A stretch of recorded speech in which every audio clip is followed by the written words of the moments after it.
باللسان يفقه قولي ربنا افتح بيننا وبين قومنا بالحق وأنت خير الفاتحين رب يسر ولا تؤسر رب تمم بخير. Tanpa perbedaan antara kedudukan dengan kedudukan, antara jabatan dengan jabatan, antara harta dan tahta, dan tidak ada perbedaan antara yang tinggi dengan yang rendah, yang kecil dengan yang besar, yang tua dan yang muda, yang mulia dan yang jauh, yang dekat dan yang jauh, siapapun manusianya, tetap saja dengan perputaran waktu itu akan berputar daripada masa ke masa, akan berputar daripada waktu kepada waktu, yang sehingga tanpa kita sadari ternyata dengan kita sudah berada pada jenjang usia kita masing-masing. Yang selanjutnya, yang seterusnya, terus dengan perputaran waktu, sehingga dengan kita akan sampai kepada penghujung peruntukan umur yang Allah berikan kepada kita. Satu perkara yang patut untuk kita amati bersama, mudah-mudahan pada pertemuan kita di malam hari ini dalam jangka waktu setengah jam daripada sekarang, dan nanti akan kita berikan laluan adzan isya, yang patut untuk kita renungkan bersama, di mana dengan perputaran waktu atau dengan perputaran roda dunia ini tanpa kita sadari, sebagaimana dengan denyutan daripada jantung kita yang berdenyut, seperti apapun manusianya, sedar ataupun juga tidak, taubat ataupun juga tidak, patuh ataupun juga tidak, taat ataupun juga tidak, ibadah ataupun juga tidak, tetap kita akan dibawa hijrah dari masa ke masa dengan perputaran waktu yang berpusing. Maka kita tidak mau di saat dengan kita diberikan peluang, terserah peluang itu dalam bentuk apa saja. Apakah kira-kira peluangnya dengan jabatan? Apakah kira-kira peluangnya dengan kedudukan? Apakah kira-kira peluangnya dengan harta? Apakah kira-kira peluangnya dengan tahta? Kita lihat, baik itu dengan diri pribadi kita masing-masing atau juga dengan mereka-mereka yang ada wewenang, yang ada otoriti, yang ada kebebasan, dan juga yang ada kedudukan.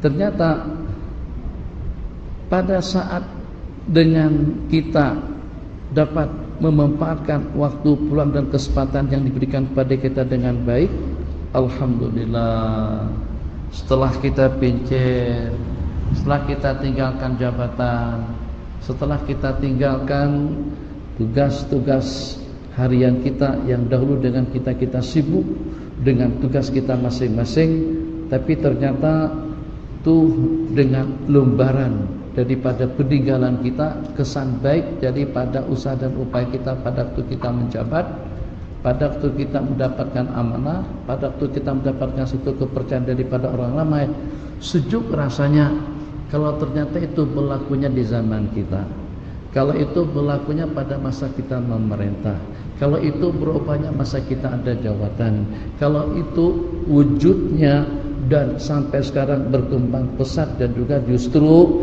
mendapatkan sambutan dan juga memasyarakat di negara kita, itu pada masa dengan kita diberikan amanah oleh Allah Jalla wa'ala.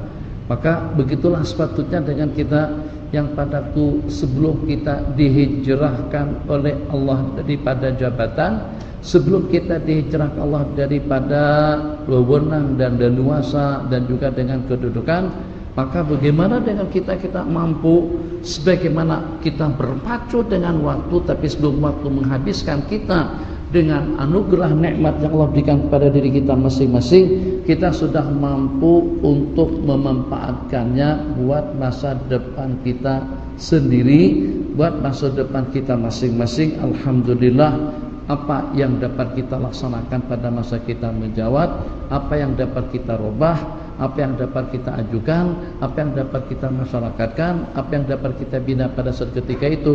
Kesempatan dan peluang itu belum tentu akan terulang berkali-kali dalam kehidupan umat beragama. Sekarang kita berada pada penghujung tahun 2017. Sebentar lagi akan diadakan pilihan raya. Ada kepastian tak mereka-mereka yang memerintah pada beberapa tahun yang lalu dan sekarang sudah berada pada penghujung? Apakah itu dengan kabinetnya atau juga dengan Perdana Menterinya sekalipun? Apa ada harapan kembali untuk memerintah pada masa yang akan datang? Wallahu a'lam. Kalau mereka nak pun rakyat tak nak. Itu hakikat. Nah, jadi dengan aku, sebelum kita mati, sebelum kita sakit, sebelum kita dipecat, sebelum kita diberhentikan, sebelum kita dihijrahkan, sebab kadang-kadang penghijrahan ini tidak mesti dengan kita yang berkehendak, kadang-kadang di luar daripada kehendak kita. Penghijrahan seseorang daripada jabatannya, penghijrahan seseorang daripada kedudukannya, penghijrahan seseorang daripada umurnya, penghijrahan seseorang daripada kesehatan. Siapa yang nak sakit? Tak ada seorang pun yang nak sakit. Tapi apakah kira-kira kita senantiasa dengan kesehatannya, senantiasa dengan kedudukannya, senantiasa dengan otoritinya, senantiasa dengan wewenangnya? Tidak ada jaminan. Tidak ada jaminan. Dengan begitu mudahnya mulut kita mengucap Bismillahirrahmanirrahim, Jallallah ma fi qalbi ghairallah ala Muhammad sallallahu la ilaha illallah. Allahumma inna ala dzikrika wa syukrika wa husni ibadatik. Subhanallah, subhanallah, subhanallah, subhanallah, subhanallah, subhanallah. Cukup, tidak cukup dengan hitungannya, umur tetap berjalan. Kita ikut bersama imam atau juga dengan kita tidak ikut, tetap dengan waktu kita akan terhakis. Sedar atau juga tidak sedar, tetap dengan kita akan semakin ke depan, semakin lanjut dan juga semakin dekat kita dengan penghujung.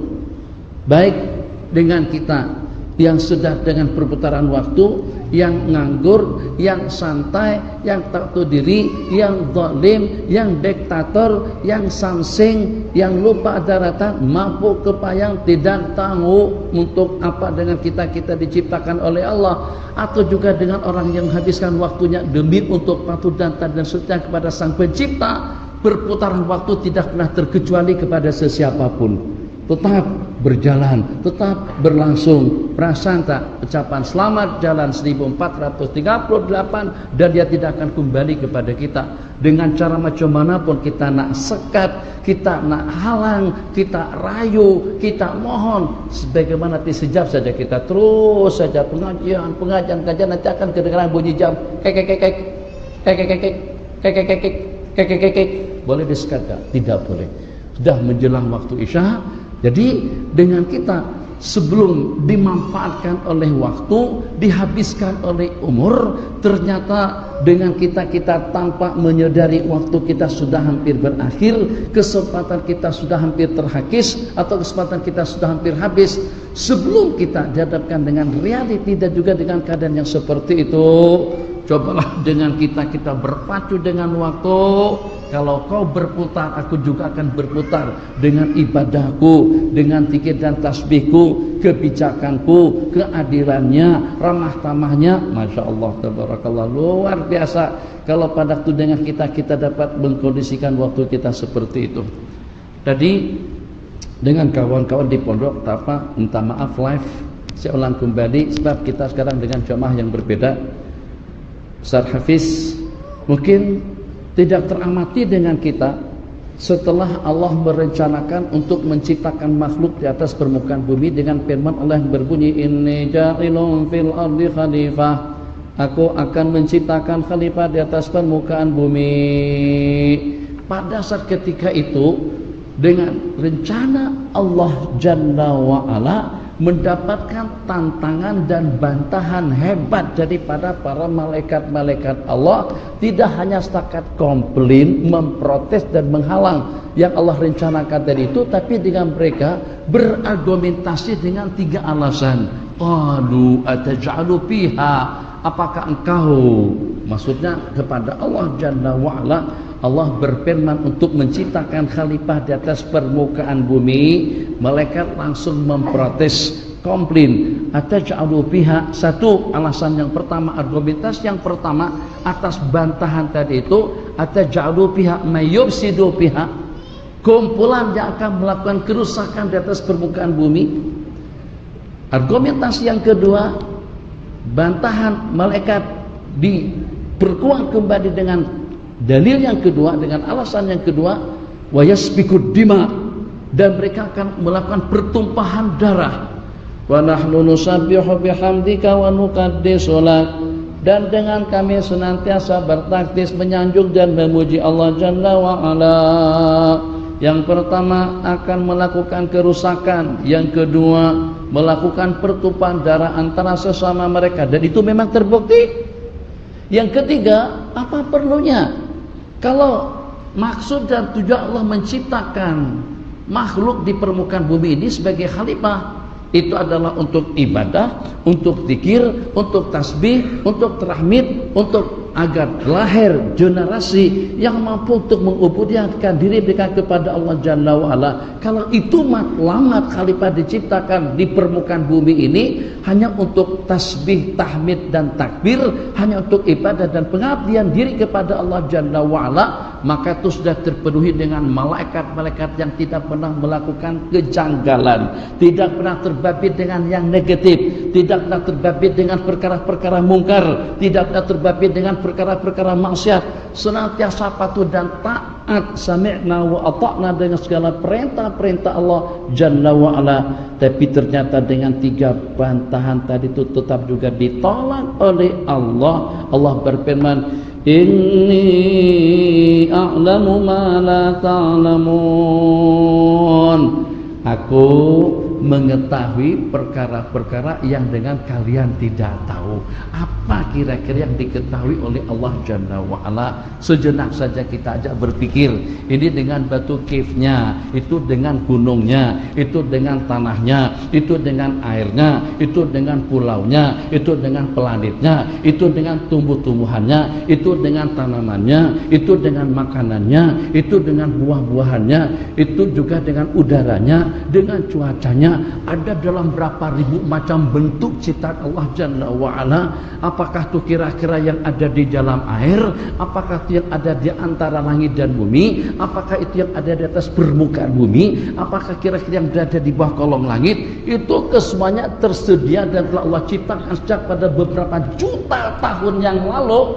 Ternyata sampai kepada Allah menciptakan Nabi Allah Adam alaihissalam, ada perkembangan tak? Ada perubahan tak? Ada tak yang namanya pembangunan? Ada tak yang namanya kemodernan? Ada yang namanya kecanggihan? Ada yang namanya kemajuan? Itu tidak pernah ada. Jadi sampai Allah ciptakan jin dan juga dengan bermacam-macam bentuk makhluk yang bernyawa, makhluk yang berjalan, yang memanfaatkan segala macam bentuk fasiliti nikmat yang ada di atas permukaan bumi Allah Jalla wa'ala. Tapi ternyata dengan makhluk-makhluk tadi itu, kerbau sejak daripada dahulu sampai kerbau zaman sekarang tidak ada perbedaannya. Kambing tak boleh buat apa-apa, gajah besar badannya tidak boleh buat apa-apa. Apakah ada kira-kira pembangunan dibangun oleh gajah, dibangun oleh kambing, dibangun oleh lembu, dibangun oleh kerbau, atau juga dibangun oleh singa? Padahal dunia itu tidak Allah bagikan kepada mereka-mereka semuanya. Berarti satu-satunya makhluk yang mampu untuk memperlihatkan dan menerjemahkan kehebatan Allah, keagungan Allah, keperkasaan Allah, rahmatnya Allah, kasih sayangnya Allah, bijaksananya Allah, ampun dan juga dengan anugerahnya Allah. Itulah yang namanya al-insan, yang namanya manusia. Itu satu-satunya makhluk yang dengan potensinya, yang dengan kemampuannya, yang dengan bermacam bentuk nikmat yang Allah berikan kepada mereka, sehingga dengan mereka mendapatkan jolokan sebagai semulia-mulia makhluk dari sudut mana kemuliaan mereka daripada berbagai aspek. Alhamdulillah, sejak zaman dari Adam alaihissalam. Setelah Allah ciptakan, mungkin malaikat jadi tertanya-tanya, ya Allah, kita tidak pernah buat maksiat, kita tidak pernah buat perkara mungkar, kita tidak pernah melaksanakan perkara-perkara durhaka, perkara-perkara yang dimurka, perkara-perkara yang tidak diridhoi oleh Allah Jalla wa'ala. Tapi bagaimana dengan kita yang taat, bagaimana dengan kita yang bakti, bagaimana dengan kita yang bertakdis, bagaimana dengan kita yang bertasbih? Justru kita diperintahkan sujud kepada makhluk yang diciptakan daripada segenggam tanah atau daripada tanah. Nabiullah Adam alaihissalam asjada bihi malaikatahu. Allah perintahkan sujud para malaikat kepada Nabiullah Adam alaihissalam. Masya Allah tabarakallah, sebagai satu cabaran, sebagai satu ujian yang hebat kepada mereka. Tapi karena memang malaikat tidak ada yang namanya protes, tidak ada yang namanya komplain, dalam rangka menerima perintah-perintah Allah Jalla wa'ala, maka dengan mereka karena sudah diperintahkan, maka yang merupakan simbol kepada para malaikat-malaikat Allah Jalla wa'ala itu adalah firman Allah yang berbunyi, la ya'sunallaha ma amarahum wa yaf'aluna ma yu'marun. Tidak pernah durhaka dengan perintah yang Allah perintahkan, dan dengan mereka senantiasa patuh dan taat atas segala kewajiban. Wa yaf'aluna ma yu'marun, dan mereka melaksanakan segala perintah yang diperintahkan oleh Allah Jalla wa'ala.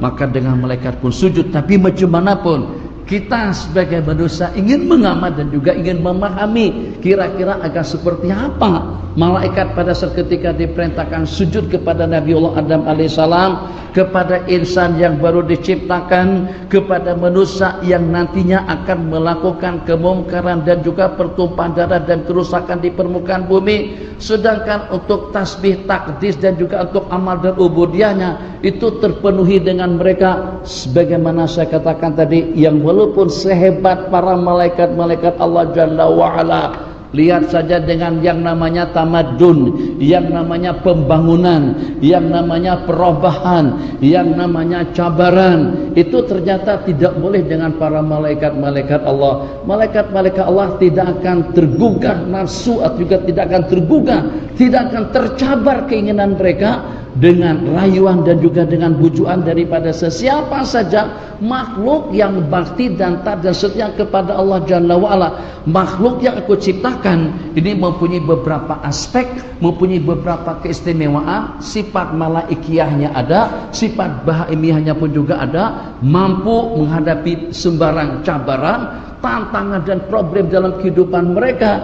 Masya Allah tabarakallah, ini dapat kita buktikan. Tentu tidak boleh kita samakan manusia yang tercabar dengan bermacam-macam cabaran dengan seseorang yang tidak pernah teruji dalam kehidupannya. Untuk kita pastikan dia tabah, untuk kita pastikan dia baik, untuk kita pastikan dia pemurah, untuk kita pastikan dia hebat, untuk kita pastikan dia adalah orang yang bijaksana, itu tidak akan dapat kita pastikan secara pasti kecuali kalau padaku ada cabaran dalam kehidupannya. Tadi sahabat perumpamaan sederhana sekali. Hebatnya manusia kalau mampu untuk menyelamatkan dirinya daripada tantangan dan cabaran, daripada bujukan dan rayuan, itu pada seketika itu maka manusia kedudukannya jauh lebih tinggi daripada para malaikat-malaikat Allah Jalla wa'ala. Sekarang dalam dunia internet, dalam jaringan bisnis yang serba canggih, Masya Allah tabarakallah, bukan setakat orang-orang awam, untuk guru pun juga tergiur juga. Rasa tidak cukup dengan handphone kalau hanya kegunaannya untuk ber-SMS-an dan juga untuk berhubungan melalui telepon. Mesti kena beli handphone yang lebar, yang serba canggih, yang serba lengkap. Boleh dengan kita dengan jaringan internetnya untuk kita berwhatsappan, untuk kita berfacebookan dan lain sebagainya. Masya Allah, ini cabaran. Jadi kalau pada itu dengan kita mampu untuk menolak semua tantangan hidup dan juga dengan cabaran yang hebat kepada kita, memang manusia itu luar biasa hebat. Allahu Akbar, Allahu Akbar. Malaikat nafsu tak ada, apa yang mencabar. Tapi dengan kita adzan berkumandang, ini dengan anak-anak, ini dengan bisnis, ini dengan keuntungan, ini dengan duit, ini dengan Facebooknya, ini dengan tatapannya, ini dengan pemandangannya. Ya Allah ya Arhamar Rahimin, kita lagi sedang asik-asiknya dengan hiburan, kita lagi sedang asik-asiknya dengan tontonan, kita lagi sedang asik-asiknya dengan makanan, kita lagi sedang asik-asiknya dengan lakonan, kita lagi sedang asik-asiknya dengan grup WhatsApp dan juga dengan Facebook yang terpapar di depan screen handphone kita. Adzan berkumandang, ya Allah ya Arhamar Rahimin. Di saat dengan kita mampu untuk mengalahkan semua cabaran dan juga dengan semua tantangan tadi itu, akan terbukti betul firman Allah yang berbunyi inni a'lamu ma la ta'lamun. Malaikat tidak ada cabaran. Tengok perempuan cantik, malaikat biasanya. Coba kalau dengan kita laki-laki, saat ketika kita tengok wanita seksi, wanita yang setengah bugil. Ini kita bukan berbicara tentang hukum. Bagaimana kira-kira naluri manusia seketika tengok perempuan setengah seksi, setengah bugil, setengah telanjang, baik itu dengan atletnya atau dengan artisnya.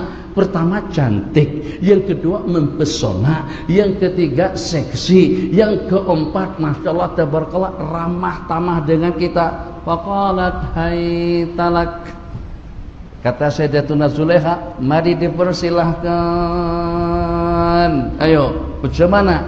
Satu, akan tersembunyi karena ada jawatan. Yang kedua, menggiurkan karena cantik. Yang ketiga, aman, tidak ada gangguan sebab sedang berada di dalam istana. Bagaimana dengan jawabannya? Kalau seandainya manusia biasa yang tidak mendapatkan perlindungan daripada Allah Jalla wa'ala, tidak akan mampu kita dengan cabaran hebat semacam itu. Oke, sekarang gajah, kambing, kerbau, lembu, minta maaf dengan bahasa binatang yang saya sebut. Jadi katakan saja, seumpama kerbau mengajak kerbau betina, atau kerbau betina, minta maaf di bahasa perumpamaan saja, kerbau betina ngajak main kerbau jantan atau lembu, misalnya. Kalau seandainya kerbau, maaf, dengan lembu jantan tadi itu tak kisah, tak peduli, tak hirau, kira-kira semampu apa kerbau betina, lembu betina untuk merayu lembu jantan?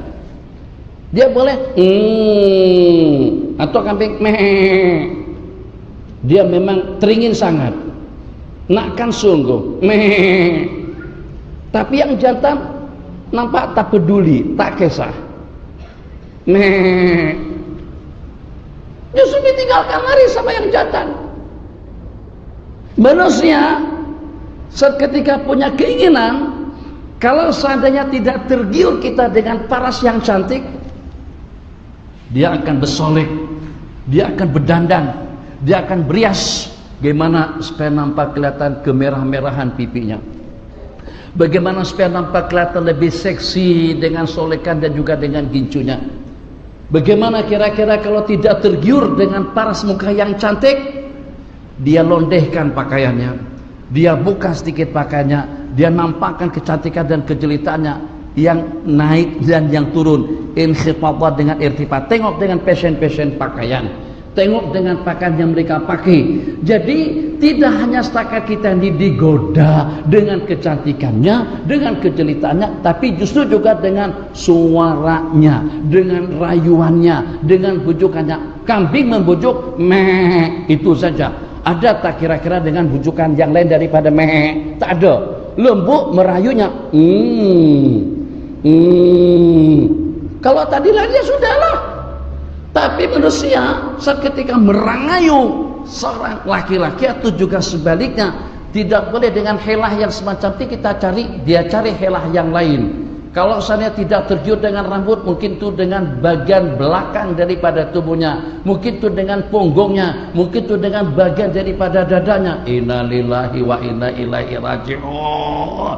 Nah, maka pada saat ketika manusia mampu untuk mengucapkan ini akhafullah, aku takut kepada Allah, itu maksud firman Allah yang berbunyi inni a'lamu ma la ta'lamun.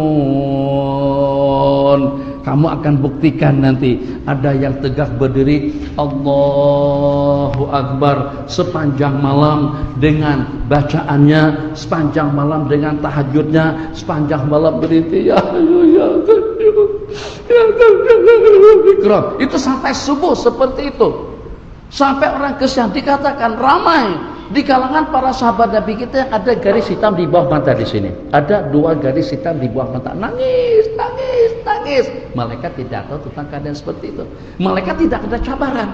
Ya Allah, Tan Sri, Datuk, tak ada yang tahu, Datuk. Ini Datuk untung, saya juga untung. Saya boleh bawa kereta mewah 5 unit. Ini yang namanya Ferrari atau juga Lamborghini. Datuk juga boleh dapat duit dengan senang. Apa masalahnya? Ini rayuan kita kepada CEO apa sajalah, kepada ketua pengarah. Kalau seandainya Datuk tak loluskan, tak benarkan kereta saya yang 5 unit itu masuk, yang daripada Italia itu masuk ke negara ini, Datuk tak dapat apa-apa. Nah, coba buktikan. Itu orang pakat pergi ke Mekah semuanya. Tuh baru sebulan jadi menteri, sudah buka 10 account, sudah buka 10 rekening, duitnya sudah berjuta-juta. Datuk sejak daripada dulu sampai sekarang macam tu je, tak lebih daripada Izura saja kereta Datuk. Itu yang haji itu yang menteri itu yang dengan pegawai yang itu baru setakat 1 bulan saja jadi CEO, udah ganti kereta, udah BMW 760 62.300.000 harganya, sudah dengan Jaguarnya. Coba ini kan tawaran masyaallah tabarakallah, 100.000 kita sobek, 200.000 waktunya. Lo jangan main-main dengan aku. Saya hantar kamu ke Bukit Aman. Paham? Ini riswah, ini sokokan, ini uang rakyat, ini uang negara, hukumnya haram, dosa besar, terkutuk. Loh, kalau kamu masih tetap juga menawarkan seperti itu, akan saya hantar kamu ke Bukit Aman yang dengan kehidupanmu tidak akan menjadi aman. Dia sobek, itu berapa? 300.000. Dia tulis 1 juta sahaja. Nah ya, 1 juta RM, 1 juta sebentar, sebentar dulu, 5 menit lagi. Nah, sebentar. Tak boleh sebentar, tetap waktu masuk. Oh, coba tengok berjalan. Nah, untuk kamar 10 menit. Boleh di stop tak?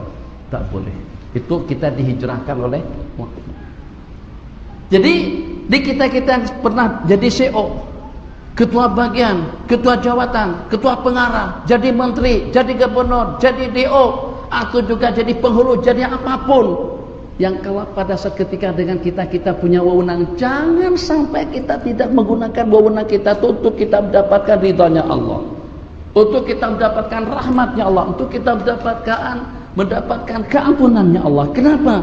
Sebab belum tentu ada peluang kedua dan ketiga kepada kita.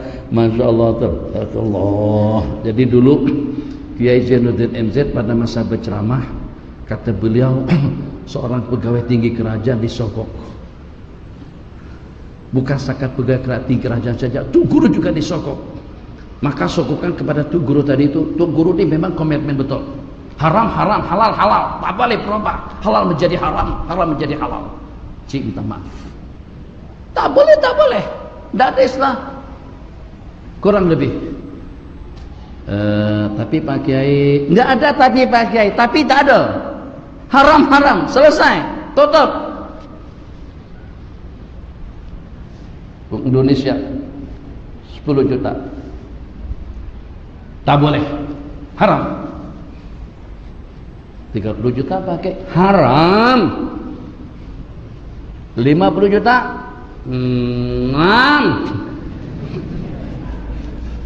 tak jelas dah, haknya dah berubah, dah jadi haram dah. 50 juta, 100 juta halalam.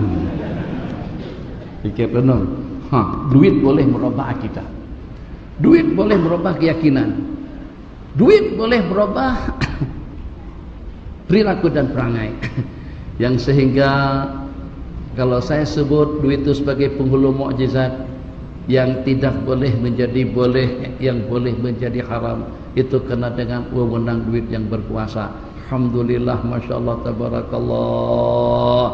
Jadi kata Sayyidina Abdullah ibn Hudzafah, tuanku yang dipertuan agung kepada Raja Kaisar, jangankan hanya dengan separuh daripada pemerintahan tuan yang nak disogokkan, yang nak diberikan kepadaku, kalau seandainya dengan kerajaan tuanku secara keseluruhan dan juga dengan kerajaan orang-orang Arab semuanya diserahkan kepadaku secara total, untuk sesaat waktu pun aku tidak berkenan meninggalkan agamaku.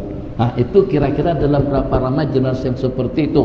Ini maksud firman Allah, inni a'lamu ma la ta'lamun. Diuji dengan perempuan tidak tergiur, digiur atau juga dicoba dengan perempuan tidak tergiur, dicoba dengan jawatan tidak tergiur, dicoba dengan harta pun juga tidak tergiur, dicoba dengan segala-galanya, tetap saja Masya Allah tabarakallah berpegang teguh dengan prinsipnya, yang walaupun dengan cabaran dan juga dengan tantangan yang sehebat itu, tapi tetap saja senantiasa selalu mendapatkan bimbingan petunjuk daripada Allah Subhanahu wa ta'ala.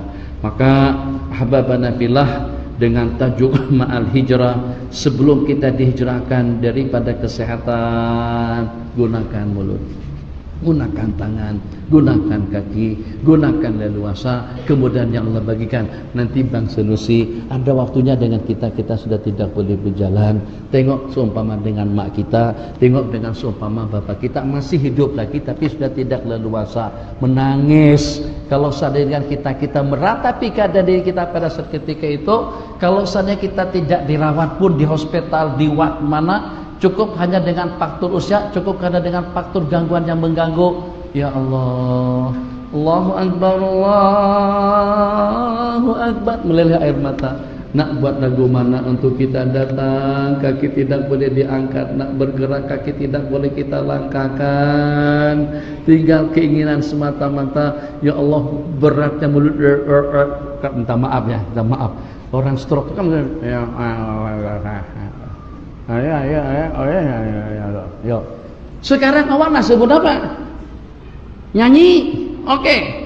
Kasidah, iya. Baca, boleh. Cakap, persilakan. Leluasa. Jadi jangan pada Allah bagikan kesehatan dengan segala-galanya. Mulut yang dengan sepatah kata pada itu dia bercakap, itu mungkin sudah mampu untuk menurunkan rahmat dan maghfirah daripada Allah. La ilaha, subuh kadang-kadang, afdalu dzikri fa'lamanahu la ilaha illallah, la ilaha illallah. Apa problemnya kalau kita ikut serta? Dan apa yang membebankan dan juga menyusahkan kita? Rugi apa kalau kita berzikir? Rugi apa kalau kita datang? Rugi apa kalau kita bersama? Rugi apa kalau kita hadir? Tak ada ruginya, alhamdulillah. Kenapa? Sebabnya satu nikmat yang tidak dapat dinilai dengan duit. Kesehatan tidak dapat ditebus dengan angka. Yang namanya kesehatan berarti surga, yang namanya kesehatan itu berarti rahmat, yang namanya kesehatan itu berarti harta, yang namanya kesehatan itu berarti kejayaan, yang namanya kesehatan itu berarti dunia dan akhirat.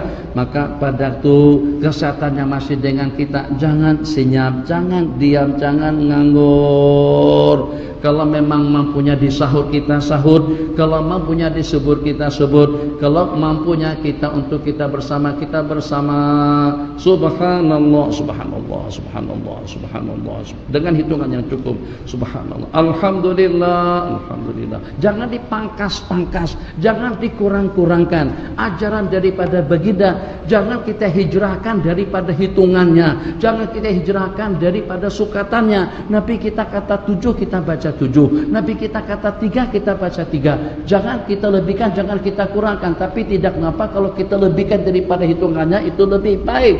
Tapi kalau dengan kita ingin lebih ideal, seperti yang Nabi kita katakan, kita amalkan. Tidak tahu bagaimana dengan Allahumma ajirninya minanar 7 kali di waktu subuh dan maghrib, baca dengan hitungan yang cukup. Pada suatu ketika nanti ada waktunya dengan kita, saat ketika kita nak menyebut, saat ketika dengan kita nak datang, saat ketika dengan kita nak melaksanakan ibadah, kesehatan kita sudah tidak memungkinkan, sudah tidak dapat. Ya Allah, gemetaran. Kalau sekarang mengambil Quran, Bismillahirrahmanirrahim, Bismillahirrahmanirrahim, alhamdulillah, terserah handphone kah apakah tu tak kisahlah, yang penting nyaman. Tapi pada masa usia tertentu ambil Quran Tak boleh. Ambil handphone, berjalan. Begitu tuh. Gimana kalau sudah terhijrah daripada kesehatan? Perdana Menteri kalau tak buat banyak pada masa menjabat sebagai Perdana Menteri, belum tentu. Mana dengan Pak Lah Badawi kita, dengan Dr. Mahathir kita, sudah habis masa jabatan mereka. Yang sekarang tinggal hasil, tinggal memanen, tinggal memetik yang baik ataupun juga yang buruk. Di zaman siapa keluarnya izin untuk karaokean? Di zamannya siapa adanya perizinan untuk minuman? Di zamannya siapa keluarnya perizinan untuk pelacuran? Itu nanti akan terima bonusnya. Kita ada mampu, ada mati dah. Tapi ternyata kejelekan dan keburukannya itu tetap. Siapa yang bagikan tauliah kepada orang tadi itu pendatang haram. Misalnya saja, bukan saya lah, saya pendatang halal. Misal saja. Ayo, Masya Allah tabarakallah, Datuk Mufti yang bagi tauliah. Saya dapat tauliah di Kedah pada tahun 98-an daripada Datuk Mufti Syekh Abdul Majid. Dia sudah meninggal. Tapi saya bebas ceramah di Kedah. Kebaikan-kebaikan, kadang-kadang ribuan yang hadir, kadang-kadang lebih daripada itu. Misalnya seperti pengajian di Masjid Sultan Abaiyah, seperti dengan pengajian di Masjid Alur Malai, Masjid Said Mukhtar Bukhari, ramai penggemarnya. Itu semuanya kebaikan-kebaikan itu mengalir ke dalam dokumen, ke dalam catatan Syekh Abdul Majid. Kenapa? Sebab beliau yang bagikan saya tauliah pada saat ketika itu. Jadi terserah di mana jawatan kita, di mana posisi kita. Muslimat, alhamdulillah. Kalau kita berbicara dengan umur kita akan habis. Kalau kita berbicara dengan kesehatan kita akan habis. Kalau kita berbicara dengan leluasa kita akan berakhir. Kalau kita berbicara tentang kesempatan itu kadang-kadang tidak akan terulang. Maka sekaranglah waktunya, jangan tunggu nanti. Kita kena luangkan waktu, kita kena ambil kesempatan. Ya Allah, panjang, 1 menit saja. Jadi kita kena gunakan kesempatan agar bagaimana dengan kita boleh sejuk, agar bagaimana kita boleh tenang, kita boleh seronok sekali. Alhamdulillah. Siapa orang yang pertama yang memasyarakatkan ceramah-ceramah di office dan juga dengan sembahyang duha 2 rakaat kepada tiap staf masuk ke office baca doa. Misalnya seperti saya di Kelantan. Jadi kalau ada program-program dengan kerajaan pada masa naik lift, yang di lift angkat tangan berdoa. Doa itu didengar kepada semua staf-staf yang ada di apartemen itu atau yang ada di jawatan tersebut. Entah siapa yang memulakannya, Masya Allah tabarakallah, pahalanya mengalir daripada doa sebelum kita mulakan kerja pada pukul 8 pagi. Siapa yang memasyarakatkan, dia akan mendapatkan bonus jaringan bisnis multilevel ibadah yang dia boleh dapatkan daripada sana sini. InsyaAllah akan kita lanjutkan selepas azan isya berkumandang. Yang ada sembarang soalan nanti diajukan. InsyaAllah nanti kita akan berhenti pada pukul 9 lebih sedikitnya tidak tahu. Azan. Allah. Memori tahun 2013 dan sebelumnya. Pada saat ketika itu saya diberikan kepercayaan untuk mengisi program Ihya Ramadan. Kalau tidak salah hampir tidak kurang daripada dalam 20 episode, sebab pada waktu juga waktu saya terikat dengan urusan di luar. Peluang diberikan pada sepanjang bulan Ramadan kira-kira pada pukul 6 petang dalam 45 menit tayangan live secara langsung.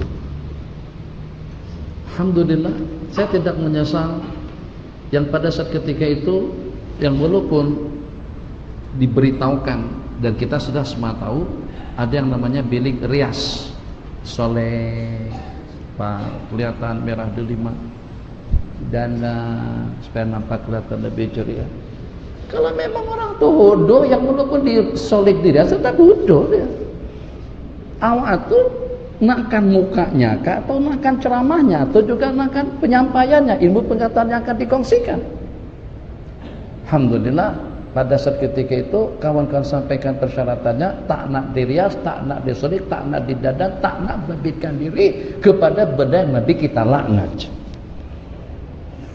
Pada saat ketika itu mungkin karena ini dengan ranking itu TV Hijrah itu masih pada permulaan ranking, tak apalah lebih kurang macam itulah bunyinya, masih pada tahap permulaan. Ustadz Don awal duluan lagi, tapi kita pada saat bersaing daripada jumlah bilangan yang live yang ikuti siaran langsung pada saat ketika itu, sehingga TV Hijrah semakin populer, semakin dikenal. Pernah terkhayalkan tak dengan saya pada saat ketika mendapatkan tempat di masyarakat Malaysia dan juga sampai ke Indonesia pada saat ketika itu, yang pada satu ketika nanti saya akan dihijrahkan dari sana. Tidak terpikir, sebab bukan saya yang nak, saya diminta datang, saya dijemput, saya dimohon, saya dirayu. Di samping alhamdulillah, jadi kita ada syarat untuk memperkenalkan populariti daripada TV Hijrah semakin bertambah pada saat ketika itu. Ucapan-ucapan daripada makcik-makcik yang daripada Kedah, Syekh tak pernah ketinggalan. Pukul 6 sudah depan TV pada tiap hari Jumat, hari Khamis, Jumat dan Sabtu. Lebih daripada 80 episode yang terekam, yang sudah tersebar dalam jaringan internet, yang pada saat ketika itu, kalau seandainya saya mengampu saja, saya tidak berbicara tentang musik secara lantang, yang walaupun itu juga diantara daripada pertimbangan yang dipertimbangkan, sebab dalam TV Hijrah ada musik, ada gitar, ada drum. Tapi pada masa episode tentang musik, straight. Tentang lagu dan nyanyian, straight, tidak ada perubahan. Tentang Wahabi, straight, tidak ada perubahan. Jadi kalau seandainya sebelum habis episode atau juga sebelum habis kontrak pada saat ketika itu saya diberhentikan, saya tidak merasa menyesal sedikit pun. Kenapa? Sebab secara semampu saya sudah menyampaikan amanah dan tugas saya dengan jujur dan baik. Sekarang tinggal kenangan.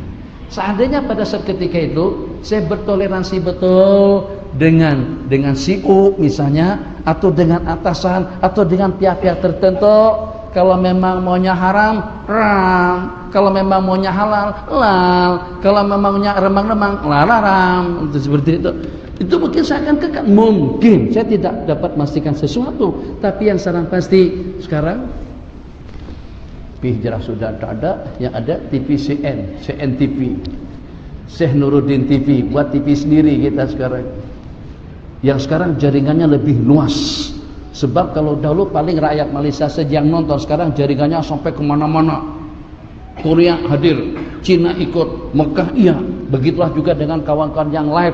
Nah sekarang yang pada saat ketika dengan amanah kita terlaksana dengan baik, sejuk rasanya, tidak menyesal kita dengan peluang yang diberikan. Maka seperti itulah dengan peluang hidup yang Allah berikan kepada kita, yang kalau pada waktu kita sudah tidak sehat, yang kalau pada waktu dengan kita sudah tidak memimpin, yang pada waktu dengan kita sudah tidak punya wewenang. Kalau dahulu begitu semuanya beratur pinggir jalan, saat ketika dengan kita datang, sebab masih Perdana Menteri lagi. Tapi selepas jadi mantan Perdana Menteri, kadang-kadang daripada airport paling hanya setakat 2-3 orang saja yang menunggu. Dahulu habis manusia semuanya menyambut ngekok. Sekarang sudah tak ada lagi ngekok, polis sudah tak ada, tentara sudah tak ada. Nah maka pada waktu kita berwenang seperti itu, apa yang Anda persiapkan, apa yang Anda lakukan, apa yang Anda peruntukkan untuk masa depanmu yang abadi. Dengan duniamu sudah kau nikmati, kenikmatannya sudah, makanannya sudah, pakaiannya sudah, pembangunannya sudah, duitnya sudah, hartanya sudah. Tapi untuk masa depanmu yang abadi itu seperti apa? Itu yang patut untuk kita renung bersama. Kenapa? Sebab semuanya kalau tidak sedar pun tetap kita akan dihijrahkan. Kalau kita tidak tobat, tidak istighfar, tidak kembali kepada Allah dengan kematian, tidak menunggu taubatnya kita, tidak menunggu kesadarannya kita, tidak menunggu keinsafannya kita, tidak pernah malaikat bertoleransi. Kata malaikat, biar ada dalam 333.000 orang itu tidak dimatikan dulu, kita tangguhkan dulu kematiannya sebab mereka belum tobat, sebab karena ada yang belum kawin, sebab karena ada yang belum bercalon, sebab ada yang akan berkempen, sebab ada yang ingin punya menjadi menteri, ingin menjadi yang amat-amat berhormat. Tak ada bahasa semacam itu. Kalau habis umurnya berarti kita sudah sampai ke penghujung, tamat ceritanya. Maka sebelum tamat cerita kita, mumpung kata orang Indonesia, mumpung maksudnya pada saat dengan kita diberikan peluang untuk kita mengatur, untuk kita menyampaikan, untuk kita berbicara. Peluang Anda sekarang ini dengan Radio Aikim, katakan yang hak, la takhafillahi laumata laim. Untuk apa? Sebanyak apa yang mereka bagikan. Dulu saya hidup, sekarang pun juga saya hidup. Pada waktu dengan TV Hijrah saya hidup di sini, tanpa TV Hijrah pun juga saya tetap hidup. Bahkan kemungkinan hidup saya sekarang lebih selesa lagi daripada kehidupan sebelumnya dengan TV Hijrah istri 2, tanpa TV Hijrah istri 3, alhamdulillah. Nah tuh apalah tuh, itu dikerat lah daripada nanti kena ada yang marah pula. Itu gambaran saja. Jadi maksudnya rezeki itu di tangan Allah. Jadi tidak perlu dengan kita sifat mengampu kita buang, sifat menjilat kita hilangkan. Tegakkan yang hak, katakan yang benar sebelum kamu dihijrahkan oleh Allah Jalla wa'ala. Kalau kamu sudah dihijrahkan oleh Allah Jalla wa'ala, menangis dengan mengeluarkan air mata darah sekalipun, tetap peluang tidak akan kembali. Apalagi kalau sudah ada buah pinggangnya, ada kancing manisnya, ada jantung tersumbatnya, ada juga dengan gastriknya, ada pula dengan darah tingginya. Tak boleh terkejut, tuh dah dibimbangkan Jawa Timur, terus mati. Innalillahi wa inna ilaihi rajiun. Jadi semuanya tahu tentang keadaan diri masing-masing. Jadi kita tingkatkan pendekatan kita kepada yang satu dulu secara jujur. Tak tahu apa kenapa saya bercakap macam ini pada malam hari ini. Sekedar pengalaman saya di sini. Pernah nak dicabut oleh Asama Jakim, tersebar katanya disekat. Pernah juga ada yang mengatakan katanya gara-gara GST akhirnya diharamkan untuk berceramah di sana sini. Macam-macam yang pernah saya alami. Baik, alhamdulillah, itu diantara daripada pengalaman yang pernah saya alami. Ancaman demi ancaman itu pernah kita alami. Tapi yang walaupun seperti itu, rupa-rupanya yang maha tunggal, yang maha satu, yang maha pengasih dan juga yang maha penyayang, itu tidak akan membiarkan kepada sesiapapun yang bergantung dan yang bertakalluq kepada Allah Jalla wa'ala. Jangan lupa uzkuruni azkurkum. Ingat kalian dengan aku, sebut nama Allah sepuas-puasnya dengan lantang dan jelas, semerdu-merdunya. Allah akan mengingatmu. Pada saat dengan kita perlukan kadang-kadang lesen, kadang-kadang permit, kadang-kadang kesehatan, kadang-kadang keuangan, kadang-kadang keluarga. Semuanya pernah mengalami hal-hal yang saya sebutkan tadi. Kalau kita mendapatkan belayan daripada Allah, pertama kita tidak gundah, hidup kita akan senantiasa stabil.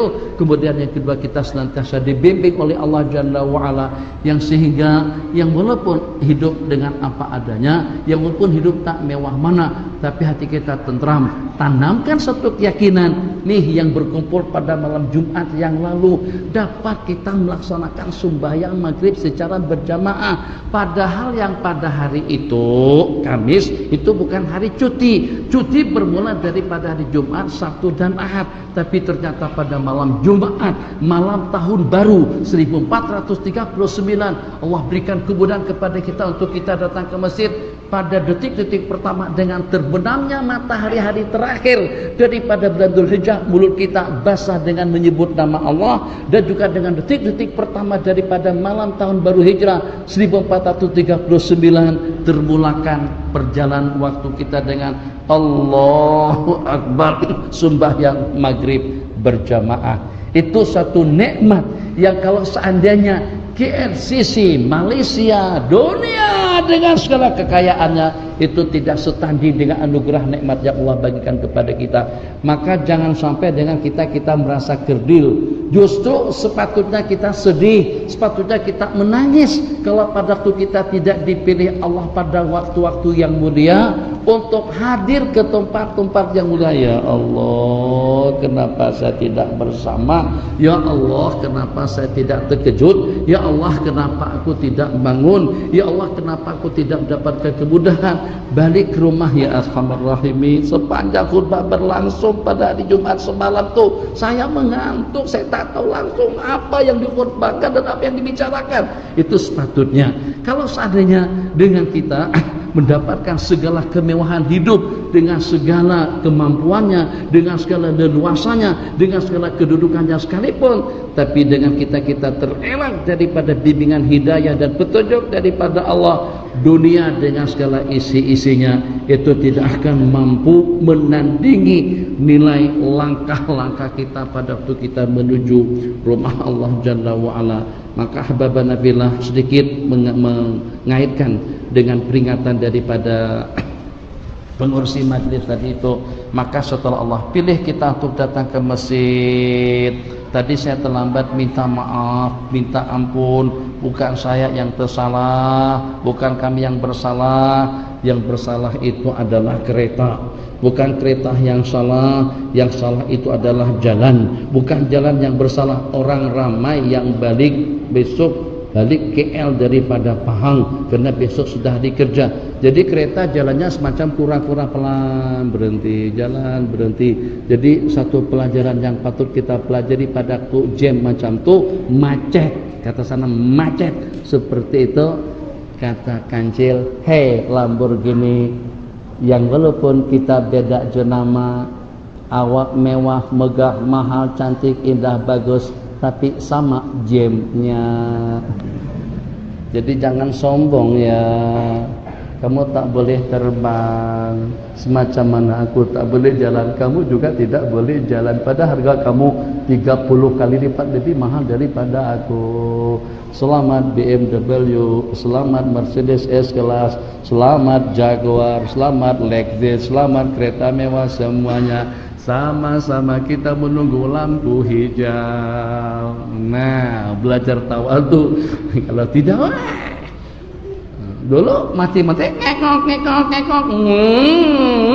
terbantang jalan di hadapan. Tapi lepas tak lagi jadi menteri, baru merasakan macam mana pahitnya yang namanya jam. Ya Allah, ya dulu rakyat yang kata ya Allah, sekarang kita yang kata ya Allah. Susah juga ya. Siapa yang kata tak susah? Cuma awak tak perasan saja pada saat ketika itu. Alhamdulillah, itu diantara daripada pengajaran tawadhu yang patut kita dapatkan daripada suasana dan keadaan seperti itu. Maka tadi itu kan kami datang terlambat sembahyang jamiah. Kan mungkin saja antara sama-sama lah. Waktu sudah berlangsung. Ada sebagian buka handphone. Ada sebagian tengok celek mata, Masya Allah. Ada sebagian dengan tasbih, tapi jarang dengan tasbih. Ada waktu dalam 15 menit tadi itu terlambat kita daripada program yang kita jadwalkan. Seandainya itu kita kondisikan, ya Allah, aku ini datang justru dipanggil. Bukan aku yang tapi Allah yang inginkan kita datang dan juga berikan kemudahan dalam waktu yang sama. Maka bagaimana setelah kita datang ke masjid, kita kondisikan diri kita dan juga kita suasanakan agar ketenangan, kebeningan, rahmat, maghfirah itu akan memihak kepada kita. Karena kita memang betul-betul bening dan tenang, dan memang betul-betul kita gunakan waktu untuk memikat dan juga untuk merayu atau juga untuk melamar rahmat dan ridhanya Allah Jalla wa'ala. Maka saya simpulkan dengan sepatah kata, sebelum kita dihijrahkan daripada berbagai nikmat yang Allah bagikan, mari kita berhijrah untuk mendapatkan yang terbaik. Tidak perlu kita pikirkan orang ramai, terlebih dahulu kita pikirkan diri pribadi kita masing-masing, tapi dalam rangka untuk menjadi orang yang baik, atau juga dalam rangka untuk mendapatkan kebahagiaan, kita harus mampu juga membahagiakan orang lain. Orang yang selamat harus menyelamatkan, orang yang bahagia harus juga membahagiakan, orang yang beruntung harus juga memberuntukkan orang lain. Sementara tidak mutlak seperti itu dengan orang yang celaka. Tidak mesti dia celaka, karena dengan mencelakakan orang lain, kalau pada waktu dia mencelakakan diri pribadi dia sendiri pun itu sudah cukup dan memadai. Sementara orang-orang yang baik, orang-orang yang beruntung itu tidak akan beruntung, dan juga dengan orang-orang yang berjatuh tidak akan berjaya kalau tidak ada usaha dan upaya untuk menjayakan orang lain, untuk menyelamatkan orang lain, untuk memberuntungkan orang lain. Kenapa? Sebab kita mempunyai satu prinsip yang sangat-sangat ideal sekali, suatu prinsip yang sangat-sangat bermakna sekali dalam bahasa al-amru bil ma'ruf wan nahyu 'anil munkar, memerintahkan orang dengan perkara ma'ruf dan mencegah mereka daripada segala kemungkaran. Ini perkara yang membedakan kita daripada makhluk-makhluk Allah lainnya selain daripada iman dan yakin. Ya'muruna bil ma'rufi wa yanhauna 'anil munkar. Orang-orang memerintahkan orang ramai agar melakukan perkara ma'ruf, itu insyaallah di sana sini, tapi perkara yang paling berat itu adalah mencegah orang ramai daripada kemungkaran. Hada wabillahi taufik wa sallallahu ala sayyidina Muhammad. Silakan kalau ada sembarang pertanyaan. Tak apa, saya sekitar cerita, ngulang cerita lama, tapi karena ada Bang Hafiz saya mau cerita-cerita ini. Bang Hafiz kena diistimbat hikmahnya. Katanya pada suatu ketika terkumpul antara raja hutan, siapa? Singa, dengan serigala, dan juga dengan musang. Raja hutan, singa, serigala, dan musang, ketiga-tiganya ini berkongsi mengadakan pakatan. Rupa-rupanya pakatan ini bukan dengan manusia saja, bukan dalam dunia politik, dalam dunia mereka pun juga ada pakatan. Apa yang tanah pakatan dari sana. Jadi ketiga jenis binatang tadi muslimat, pertama singa, kedua serigala, dan ketiga musang. Ketiga binatang tadi itu bersepakat untuk berburu. Hari itulah untuk hari berburu, seperti hari Malaysia, mereka hari berburu. Setelah mereka berburu, alhamdulillah berhasil. Yang dengan tiga jenis binatang tadi itu memperoleh tiga jenis binatang buruan. Yang pertama keledai, yang kedua kijang atau rusa, dan yang ketiga itu adalah arnab. Maka dengan raja hutan tadi itu, setelah mereka mendapat 3 ekor binatang, yang pertama dengan keledai, kemudian dengan rusa, dan yang ketiganya dengan arnab. Jadi kata singa, oke, sekarang saya nak ajukan pertanyaan yang pertama kepada serigala. Lah, bagaimana cara pembagian hasil kita ini? Jadi kata serigala, itu jelas, itu terang sekali. Pembagiannya sangat-sangat ideal dan juga sangat-sangat bijak dan bagus. Keledai untuk tuanku, rusa untuk aku, sementara dengan arnab itu untuk musang. Begitu singa mendengar fatwa daripada serigala semacam itu, langsung dia sepak, dia tendang, trong, terpelanting serigala tadi. Selepas itu singa bertanya kepada musang, sang, bagaimana cara pembagian yang ideal menurut awak?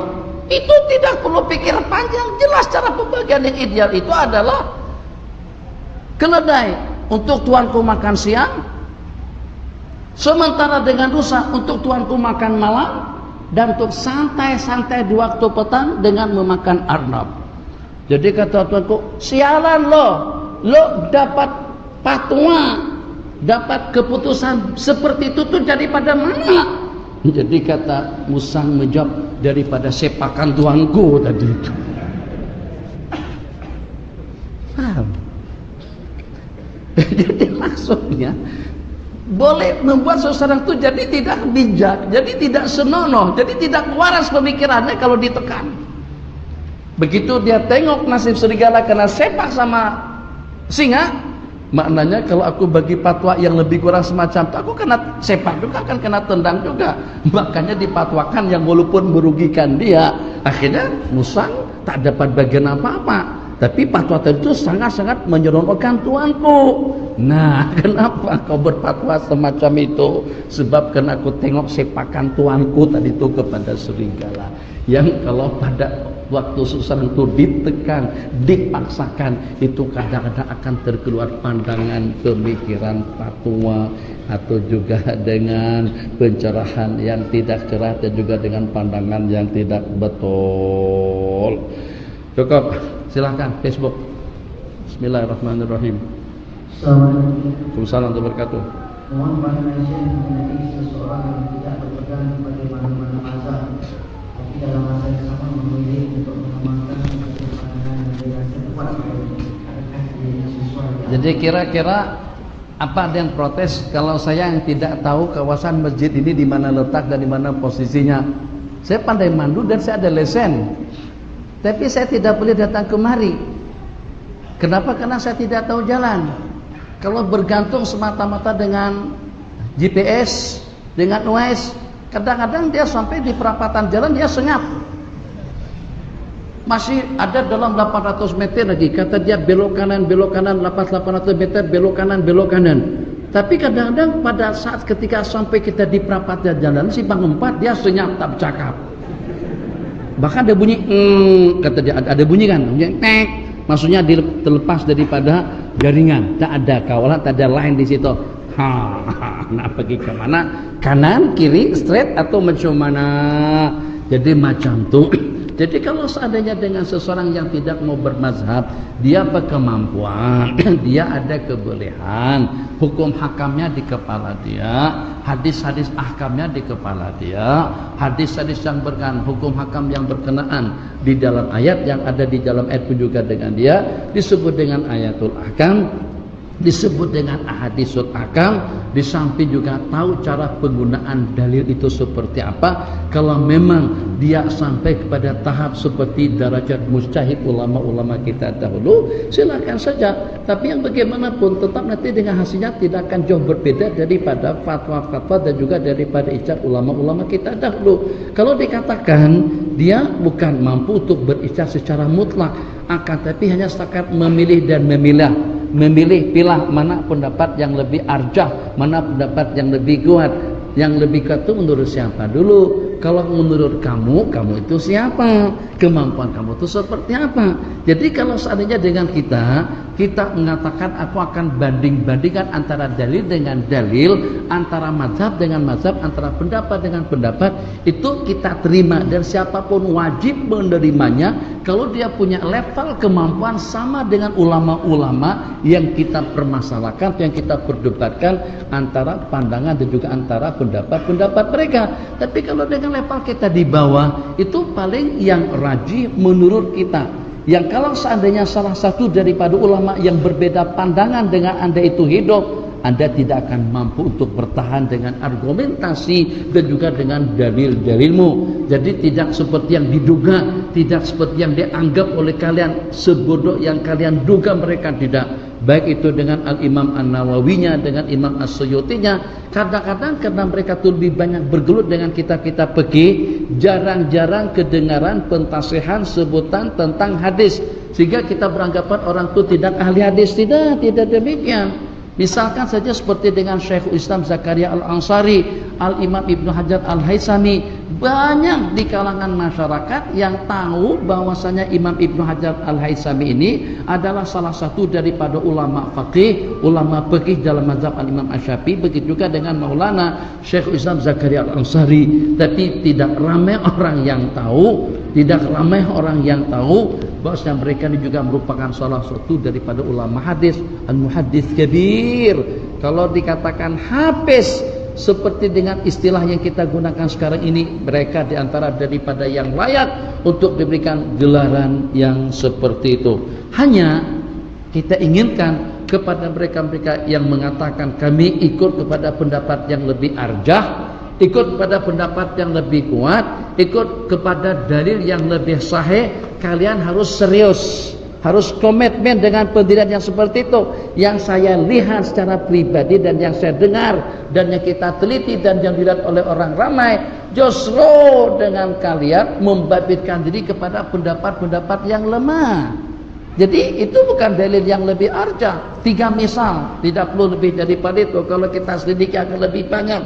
Apakah memang merupakan pendapat yang terkuat menurut ulama-ulama Wahabi dan Salafi tentang yang dengan paha itu bukan aurat? Apakah memang merupakan pendapat yang terkuat yang menyatakan sembahyang ditinggalkan secara sengaja tidak wajib diqadha? Apakah memang merupakan dengan pendapat dan juga dengan dalil yang terkuat yang diasuh oleh kalian saat ketika dengan kalian berpendapat anak boleh dibinkan kepada yang bukan bapaknya, anak zina boleh diaku sebagai anak? Itu sebenarnya pendapat yang terlampau lemah, kaul batil atau syadz. Kenapa itu yang disokong? Kalian tidak komitmen dengan pendiriannya. Katanya akan ikut pendapat yang lebih rajih, akan ikut pendapat yang lebih kuat. Justru kadang-kadang pendapat yang tidak ada dalilnya pun diperkuat oleh mereka. Itu tidak jujur. Wa man syadza binat, orang yang asing dengan pendiriannya akan menjadi asing juga di dalam azab neraka wal iyadu billah. Silakan yang ada soalan. Ini terus Bang. Assalamualaikum warahmatullahi wabarakatuh. Kalau kita baca Quran setiap hari, mana yang afdal? Baca surah demi surah atau baca surah-surah pilihan? Jadi mana yang lebih afdal dengan kita? Apakah dengan kita baca surah pilihan atau dengan kita baca surah secara berurutan? Kalau seandainya dengan kita istiqomah dalam tiap bulan kita khatam, istiqamah pada tiap dalam 2 minggu, pada tiap dalam 40 hari kita khatam Quran, ya jelas pasti dan pasti. Kalau memang kita tidak punya waktu untuk kita membaca surah-surah pilihan, kita akan teruskan bacaan kita secara berurutan. Kenapa? Sebab ada detik-detik waktu yang tidak dapat dinilai dengan dunia dengan isi-isinya. Detik-detik waktu istijabah pada masa penghataman Al-Quran. Kalau dengan kita membaca daripada surah ke surah pilihan saja kita baca, maka kita tidak punya peluang untuk kita menghatamkan Al-Quran pada suatu ketika nanti. Tapi dengan seorang yang membacanya secara rutin, secara istiqomah, yang walaupun lambat, disebabkan karena dengan kesuntukan waktu, disebabkan karena dengan peluang yang serba terhad, hanya punya waktu dalam sehari tidak lebih daripada dalam setengah jam saja untuk baca Quran.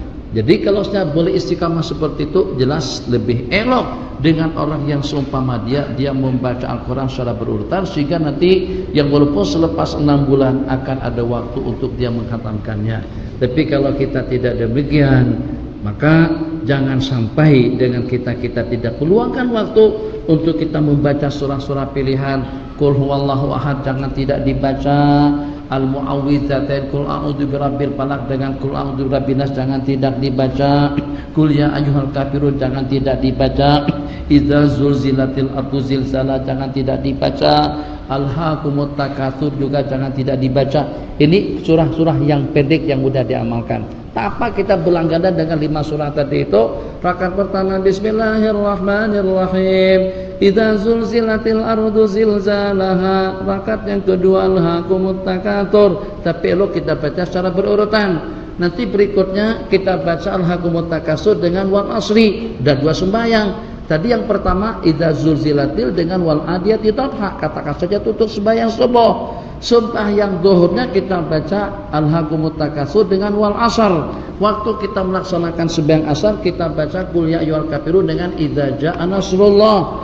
Pada waktu kita sembahyang maghrib kita baca idza jaa dengan surah yang berikutnya, atau kembali kita membaca kuliah dengan idza jaa nasrullah. Kalau malam Jumat kita baca kuliah dengan qul huwallahu ahad. Untuk isya yang terakhir kita baca qul a'udzu birabbil falaq, qul a'udzu birabbin nas. Kenapa?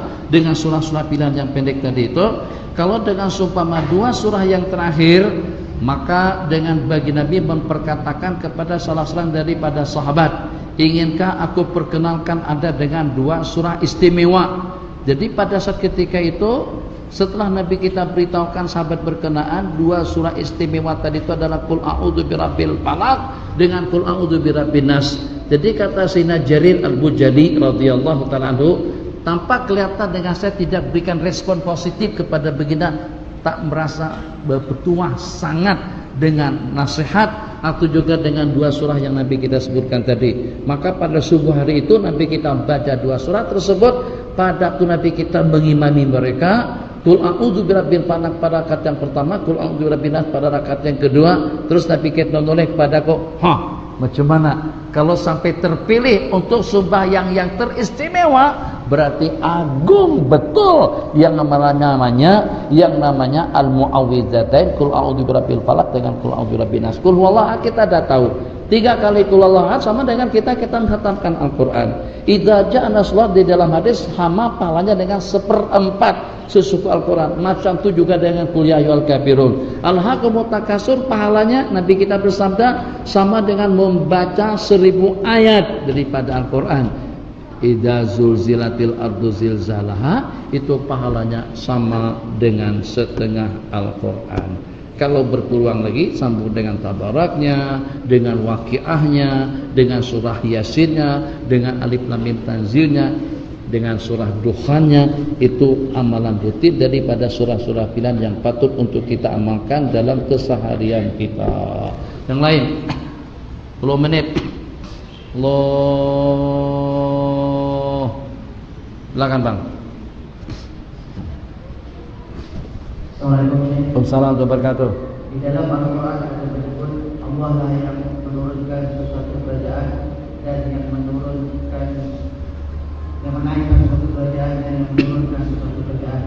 Dalam sebuah hadis pula Rasulullah SAW memberi amaran, siapa yang melatih seseorang yang bukan ahli ini maka itu pula seakan surat.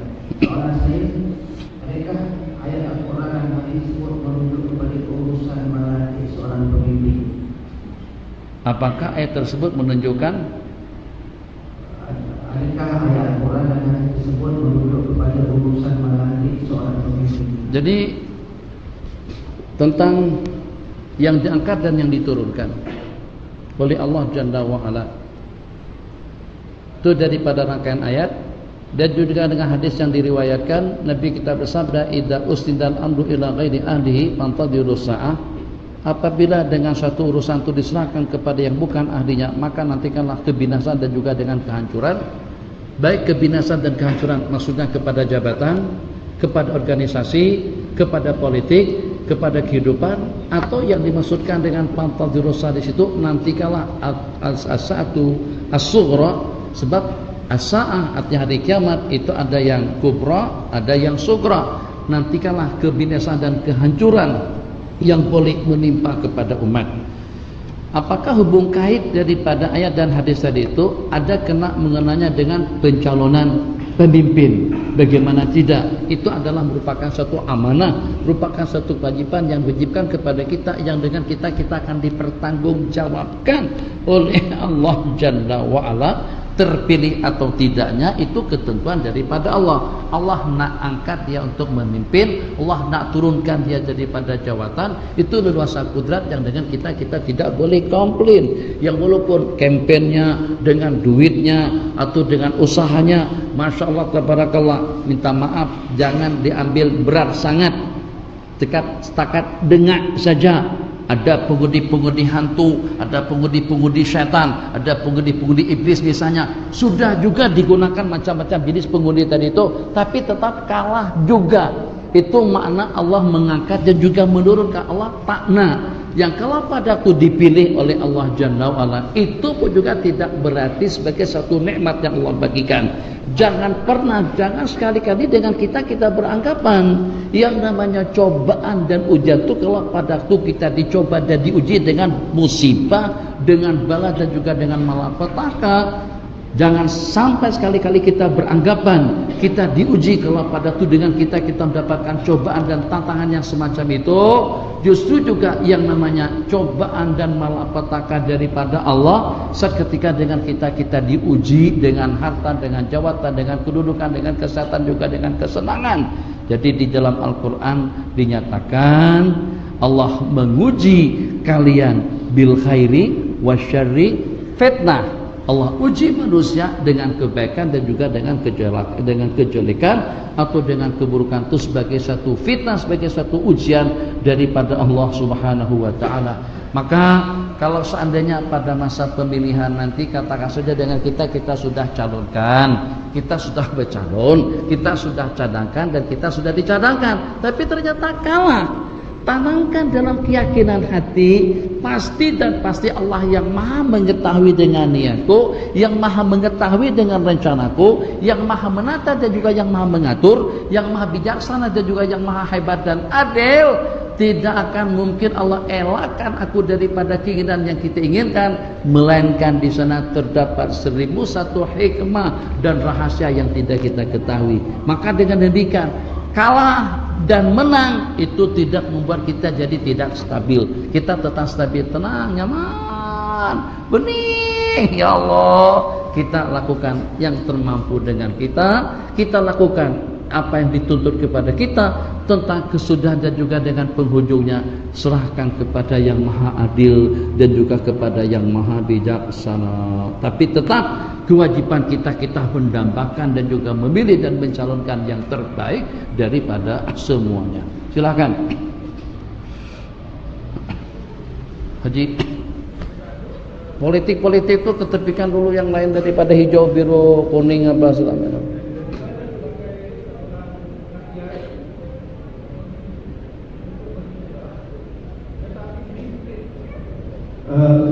Gimana sebagai seorang rakyat dalam penghijrahan menegak keimanan, tetapi dihimpit oleh peraturan yang dibuat oleh pemerintah yang dilihat sebagai sesuatu yang menyalahi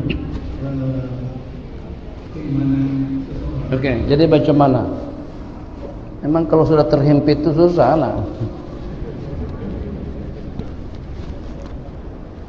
Allah berfirman, la yukallifullahu nafsan illa wus'aha. Allah tidak pernah membebankan kepada kita sesuatu yang di luar daripada kemampuan. Kita jalankan tugas kita dengan baik. Jadi peranan kita sebagai seorang mukmin, peranan kita sebagai seorang rakyat, kita patuhi segala ketentuan-ketentuan yang telah ditetapkan. Dan kita usahakan yang dengan kita agar bagaimana dengan kita boleh sampai kepada target, sampai kepada matlamat yang kita inginkan semampu kita, insya Allah.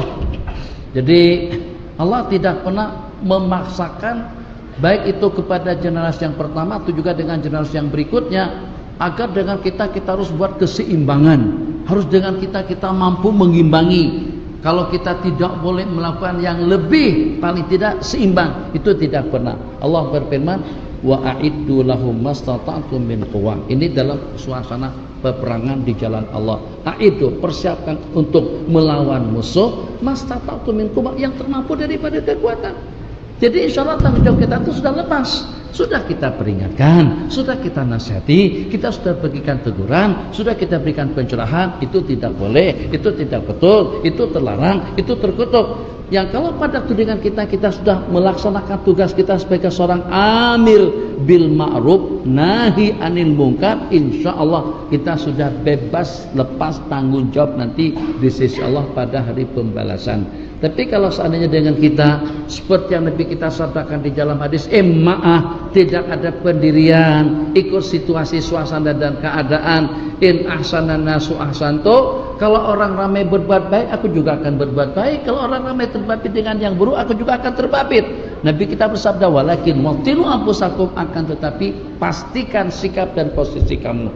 Kalau pada waktu kita pastikan, kalau kita posisikan diri kita pada sikap yang jelas, seandainya dengan kita atas latar belakang berijtihad, insya Allah kalau kita tersilap pun kita masih tetap mendapatkan ganjaran pahala daripada Allah. Kalau tidak kesampaian pun kepada matlamat yang kita targetkan, kita tidak berdosa, sebab kita sudah melakukan yang termampu untuk kita laksanakan. Jadi kita ada panduan hidup, ihdinas siratal mustaqim, tidak hanya secara global seperti itu dengan ihdinas siratal mustaqim, tapi ternyata terbentang lebar dan jelas panduan-panduan dan bimbingan dalam agama kita, awamir dengan perintahnya, an-nawahi dengan larangannya, takalif dengan undang-undangnya, itu semuanya Nabi kita bersabda, lailuha kanahariha, malam harinya seperti di waktu siang, artinya jelas dan terang. Tidak ada yang remang-remang dalam masalah hukum hakam.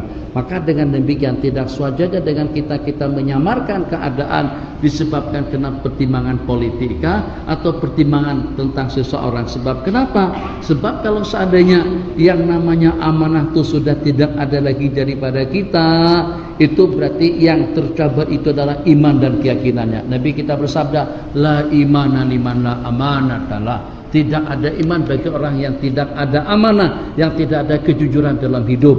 Jadi dengan kita harus jujur, insya Allah sedikit daripada kita yang walaupun daripada usaha yang kerdil, pada saat mendapatkan restu dan ridha daripada Allah, kalau tidak berhasil di dunia pun di masa-masa yang akan datang, insya Allah Allah akan memberkati usaha dan upaya kita, dan kita akan tergolong dalam kumpulan yang selamat nanti pada hari pembalasan. Itu oke. Tadi masih ada berbau hijau biru dengan oranye lagi pertanyaan Tuan Haji tadi. Yang tak nak daripada 3 kala atau kala putih jelah. Senang. Waalaikumsalam warahmatullahi wabarakatuh. Seorang anak perempuan tidak dapat menziarahi jenazah ibunya atas alasan suaminya sakit. Jadi belum menerima jenazah, bagaimana keadaan anak perempuan? Anak perempuan tidak boleh menziarahi ibunya yang sedang sakit, disebabkan karena dia sakit. Anak perempuan tidak boleh ziarah jenazah ibunya, tidak boleh tak pulang kampung, disebabkan karena bagi sedang sakit. Jangankan dengan seumpama ziarah untuk menghantar jenazah ibu kandung, yang kalau pada saat dengan kita dituntut untuk melaksanakan sembahyang 5 waktu sekalipun, terus kita dihadapkan dengan problem dan juga dengan cabaran dan tantangan seperti itu, sembahyang 5 waktu pun boleh kita tinggalkan. Katakan saja ini dalam suasana dan juga dalam keadaan terancam, kalau tidak ditolong dia akan mati. Yang walaupun kita lagi sedang melaksanakan sembahyang fardu boleh kita tinggalkan demi untuk menyelamatkan seseorang. Kenapa boleh kita tinggalkan? Karena dengan kita dihadapkan dengan satu masalah, dihadapkan dengan satu problem yang dengan pertimbangannya lebih kurang dengan kewajiban sembahyang yang kita laksanakan. Maka macam itulah juga halnya. Ini suami dalam keadaan sakit tenang, mak meninggal. Apakah dengan kita mak sudah meninggal? Apa dapat kita pastikan yang kalau pada itu dengan kita datang berziarah atau datang ke rumah emak yang sudah meninggal, yang dengan suami kita pasti akan sehat dan selamat? Tidak ada jaminan. Tapi kalau saatnya setakat sakit gigi, setakat sakit kepala, setakat sakit perut sikit-sikit saja, takkan dengan kita itu dijadikan sebagai satu alasan. Tak datang kenapa? Suami sakit perut. Bila tak ada masalah, setakat sakit perut saja itu satu. Tapi kalau suami dalam keadaan nazak juga, dalam keadaan kritis dan sangat-sangat memerlukan bantuan, mungkin dengan kita pernah mendengar cerita, tapi cerita itu perlu dipastikan kedudukan adiknya seperti apa. Yang dengan seorang perempuan tadi itu dikenakan karena belum dapatkan keizinan daripada suami, sehingga sampai maknya meninggal dunia dia tidak berani meninggalkan rumah untuk berkunjung. Itu dinyatakan dalam cerita hadis itu menjadi asbab keampunan maghfirah kepada maknya yang meninggal. Kenapa? Karena dia bakti dan taat kepada suaminya yang belum memberikan izin dan kebenaran untuk dia keluar. Yang lain, 2 terakhir. Selamat, Abang. Waalaikumsalam warahmatullahi wabarakatuh. Soalan dari muslimat, sekiranya hid sudah berhenti di hari ke-12, diwajibkan sholat dan selepas hari ke-18 atau 19 seterusnya hid akan kembali. Adakah itu keluar hid atau penyakit? Jadi macam mana kira-kira selepas habis, dah jatah yang hari 15 itu sudah habis. Kesian suami puasa sampai 15 hari. Jadi kan di perputaran bulan di muslimat. Nih hari pertama hari yang ke-15, hari yang ke-30. Ini ikut kebiasaan saja yang normal. Kalau istri kita tu'udur 7 hari, berarti bersihnya 23. Kalau istri kita tu'udurnya 8 hari, berarti bersihnya 22. Kalau istri kita udurnya 10 hari, berarti bersihnya 20. Itu yang normal. Kalau istri kita tu'udurnya 15 hari, berarti kita kena puasa 15 hari. Masya Allah, tabarakallah. Tak kena disambung-sambung pula dengan hari yang ke-18, 19 dan 20. Makanya ulama mengatakan kalau dengan hitungan waktu masa udur itu berkelanjutan sampai pada 15 hari, maka pada hari yang ke-15 darah masih keluar ataupun juga sudah terhenti, baik keluar keputihan ataupun juga tidak, muslimat berkenan sudah wajib mandi pada hari itu. Kalau sudah genap hitungannya 15 hari, terhitung daripada hari yang pertama pagi sampai pada pagi hari yang ke-15, keluar petanda sudah bersih ataupun juga tidak, sudah wajib mandi pada saat ketika itu. Kenapa? Sebab hitungan masa udur yang paling banyak itu sudah habis. Paling sedikit 1 hari 1 malam, yang biasanya seminggu atau juga 7 hari. Paling banyak masa udur sudah 15 hari. Jadi bagaimana? Pada 15 tadi itu sudah mandi, dah sembahyang. 16 hari bulan, hari yang ke-16 sudah sembahyang, sudah ke masjid, baca Quran, puasa. Hari ke-17 baca tuh, hari ke-18 baca tuh, hari ke-19 atau penghujung daripada hari ke-18 darah datang kembali. Itu hukumnya apa? Hukumnya itu adalah darah kotor. Tahu kita asbab musababnya. Kenapa? Sebab karena dia ikut sukansi semalam tuh, melompat. Masa angkat besi, macam mana darah tak terkeluar. Perempuan angkat besi. Itu jangankan dengan seumpama darah, nyawa pun. Ada kan yang angkat besi langsung meninggal dunia. Jangankan dengan darah, nyawa pun boleh keluar. Itu tidak sesuai dengan kudrat seorang perempuan angkat besi. Jadi dengan kerja-kerja yang lasak, hari ke-18 buat senam aerobik, dak lasak sungguh. Atau juga pada hari yang ke-18 yang menyebabkan darah keluar tadi itu kena angkat almari sendirian. Putih as diangkat sendirian mana boleh. Itu asbab musababnya. Kalau tidak sebab seperti apa? Kalau tidak ada sebab, darah itulah darah kotor, namanya darah istihadah. Cukup dengan membasuh hadapan saja. Tapi kalau darahnya deras, maka letak tuala perempuan di situ.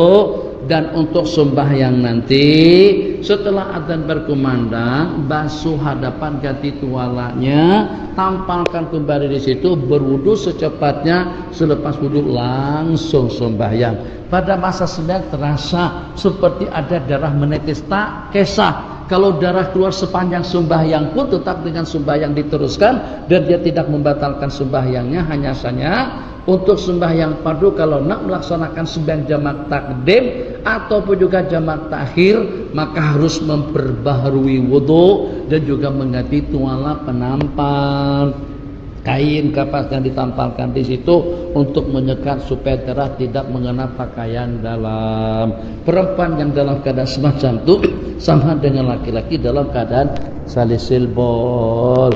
Jadi kalau seandainya kita yang salisil bol ini kencinya sikit-sikit saja, ya cukuplah dengan seumpama 2 helai tisu kita balurkan ke situ, kemudian baru kita pakai sepeda. Jangan terlalu yakin kalau gamnya itu hanya setakat dengan air. Kadang-kadang kita bagi air, kita kemas-kemas macam itu, rasa-rasa sudah kuat. Jadi terus kita pun pergi ke masjid. Saat ketika dengan kita sembahyang tak perasan, karena dengan pergerakan kita dalam ruku', i'tidal dan sujud, ternyata terjatuh balutannya. Jadi itu ternampak dengan makmum di belakang, ada terowongan di hadapan. Nah, kesian orang di belakang, ya kan? Karena kita tak pakai sepeda, kita itu memang secara jujur nyaman kalau tak pakai sepeda, ya kan? Secara jujur lah. Tapi kalau ke masjid janganlah. Kalau di rumah misalnya kita dengan istri tidak ada masalah. Anak-anak kita kunci itu, dia tinggal di sana, kita dengan istri nyaman kita.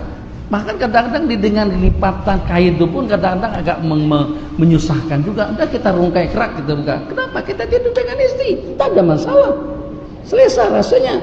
Tapi itulah tadi, kalau kita salisil bol, terus kita balut dengan tisu, kita tak pakai sepeda, tak pakai celana dalam, itu boleh terjatuh. Kalau terjatuh dalam waktu yang sama serba salah. Kalau kita pijak berarti kita memijak najis. Yang jadi masalah takut kalau ada yang mengikuti terus sapukan ke mulut. Innalillahi wa inna ilaihi raji'un.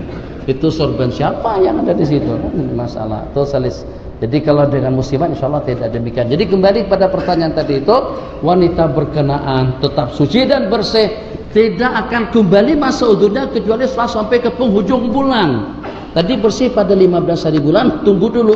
Tidak akan mungkin dalam mazhab kita masa bersih itu kurang daripada 15 hari. Bermula daripada 16 hari bulan sampai 30.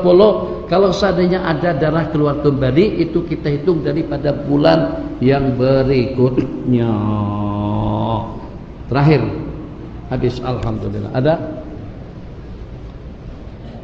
Ada sallallahu alaihi sayyidina Muhammad wa ala alihi wa sahbihi wasallam. Subhanakallahumma wa bihamdika asyhadu an la ilaha illa anta nastaghfiruka wa natubu ilaik. Rabbana atina fid dunya hasanah wa fil akhirati hasanah wa qina adzabannar. Amin. Walhamdulillahi rabbil alamin. Tamat.